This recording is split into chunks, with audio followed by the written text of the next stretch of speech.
Hello. Thanks for joining me. 2 years ago, in late 2015 early 2016, I was exposed to the flat earth theory. Though at the time I was intrigued by the idea, I still thought it was impossible. I kept looking at it anyway. Some things I laughed at, some things made me think to myself, that actually makes sense. So from January 2016 to October 2016 it became an everyday thing for me to wake up, get my tea and then sit down and look at the flat earth theory. After 10 months of examining the information available and also figuring out other things on my own, it became very clear that the flat earth is the truth. Do we know the exact layout of the flat earth? No. But I still believe that the Gleason's map is possibly the real deal, but I'm not certain. One thing I know for sure is that no one has debunked it. It has only been denied by people who can't adequately show why it doesn't work. To me it makes sense that Gleason's map is accurate because it easily converts into the globe model, and that's how this deception started. They just turned the accurate flat map into a globe and said this is where you live, and many people say the Gleason's map is just a flat representation of the globe, which is wrong. If you look at the bottom corners of the map, it clearly states that the sun moves in circles around the tropics, meaning that the creator of the map knew that the earth didn't move.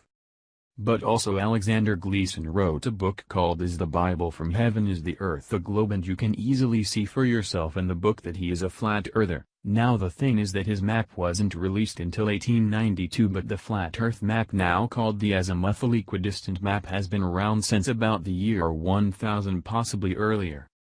That is older than the oldest known globe on Earth, which comes from 1492, and that is actually around the time that this whole deception started.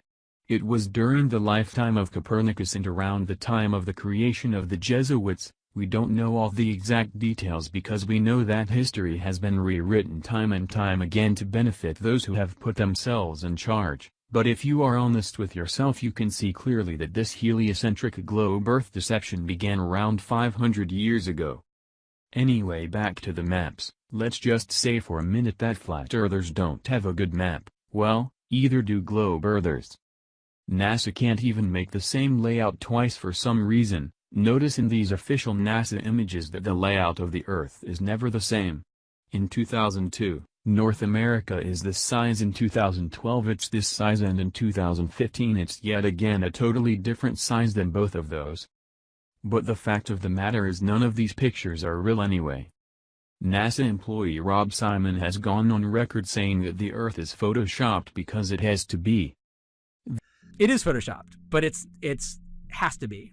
There's artistry to creating the world what I imagined it to be. Unfortunately, I'm not an astronaut.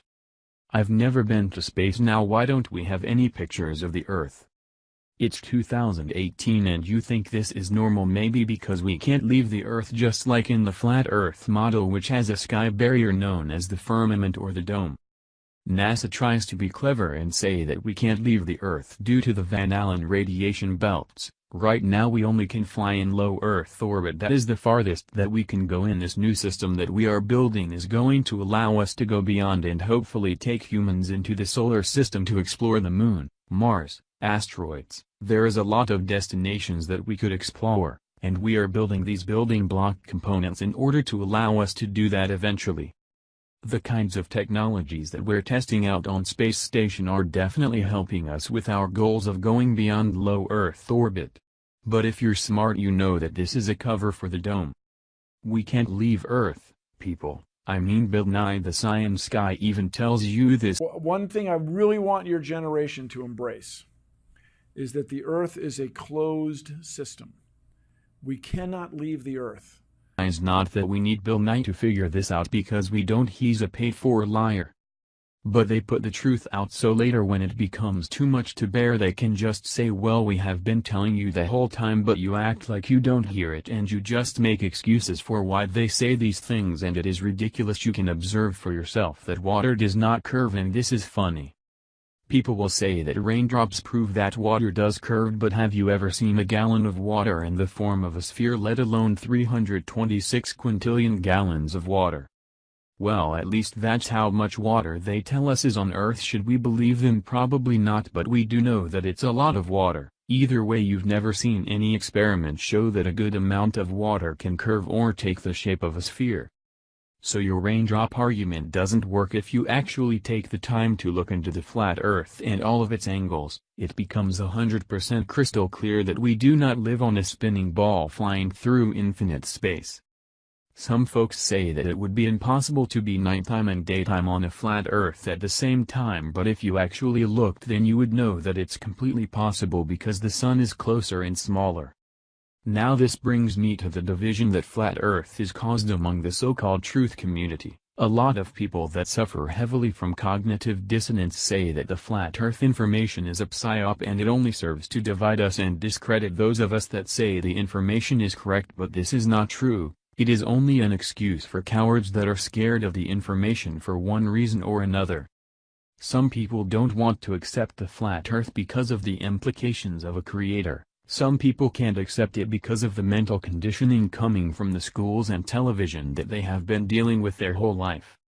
Whatever the reason, I can understand up to a certain extent, but if you have really dove into the flat Earth info, and I mean really dove into it like you let go of your preconceived notions of what the Earth is and you examined it unbiased, there is no way that you would come back thinking that the Earth is a spinning ball. You may come to the conclusion that you honestly just don't know, or you may be 100% sure that the Earth is indeed flat. But you would never accept the heliocentric model of the universe after genuinely looking into the flat Earth for a good amount of time. Flat Earth has given me good reason to pay attention to people. It's simple really. If they are flat earthers, then they have the ability to overcome cognitive dissonance, therefore they are sincere in their pursuit of truth. Not all flat earthers though, because some are obvious shills, but also you don't have to be a flat earther for me to take you seriously. It is just that flat earthers and baller and skeptics that admit they don't know have more credibility because flat Earth is the truth. But I can't be mad at anybody who hasn't taken the time to look at flat Earth. Flat Earth has been everything but proven 100%. But what do you expect when there is a 500-year and running conspiracy to hide the truth from us? People have covered up the truth and we are trying to uncover it. It is not supposed to be a piece of cake. So leave your ego behind if you are really about the truth, because this is bigger than all of us. It's not about me, it's not about Eric Dubé, it's not about Jeranism Norad, it's not about who found it first or whatnot. It is about the truth and getting it across to people in the most successful way possible. All I want is to see people wake up and take their power back, at least take their minds back. That's where the power is. That's what they have done to us. They have taken our minds. The flat Earth truth does away with all of the mind's control. It does away with the bogus theory of evolution. It does away with the dinosaur deception. It does away with the lie that there are aliens out there. And though we still end up with more questions than answers, our minds are freed, and that's how real change is going to happen in this world of ours. How many of you have ever seen a map that looked like this before? How many of you have ever seen this map? Seen that map? Yeah. Isn't this the map that you use K through 16 in the United States of America? Now, folks, look at this map. According to your social studies teacher, what is the equator? Right An down there in imaginary the middle. line where? Yeah. Around the center of the Earth. Then if this map is correct, then the equator must be here, and Chicago has a tropical climate. Now, folks, this is the map that we use in the schools. Look where the United States is, in the middle of the world, right? Now, here's the USSR, which is no more, of course, Mongolia, China, Africa, India, Pakistan, Afghanistan. Now, look over here. USSR, Mongolia, China, India, Pakistan, Afghanistan. Two Indias here. We have two Indias. Did you know that? Now, people, this is a flat-out lie. Look at the size of Greenland and the size of South America. According to your social studies teachers, what were continents? Largest land masses on the face of the Earth, right? Now, do you know the continents? Africa, Asia, Australia, Antarctica, Europe, North America, and South America. Did I say Greenland? Well, Greenland isn't a continent, but it's a huge landmass according to this map, right? The map is a flat-out lie, people. If you read the legend on the map, here it says, in fact, South America is actually 9 times larger than Greenland. Are you saying the map is wrong? Oh dear, yes. Look at Greenland. Okay. Now look at Africa. Okay. The two land masses appear to be roughly the same size. Yes. Would it blow your mind if I told you that Africa is in reality 14 times larger? Yes? Here we have Europe, drawn considerably larger than South America. When it's 6.9 million square miles, South America is almost double the size of Europe's 3.8 million. Alaska appears 3 times as large as Mexico, when Mexico is larger by 0.1 million square miles. Germany appears in the middle of the map when it's in the northernmost quarter of the Earth. Wait. Relative size is one thing, but you're telling me that Germany isn't where we think it is? Nothing's where you think it is. Where is it? I'm glad you asked. Thanks everybody for watching. Let remain awake and seek the truth at all time. The world will be a better place for all of us if the truth leads.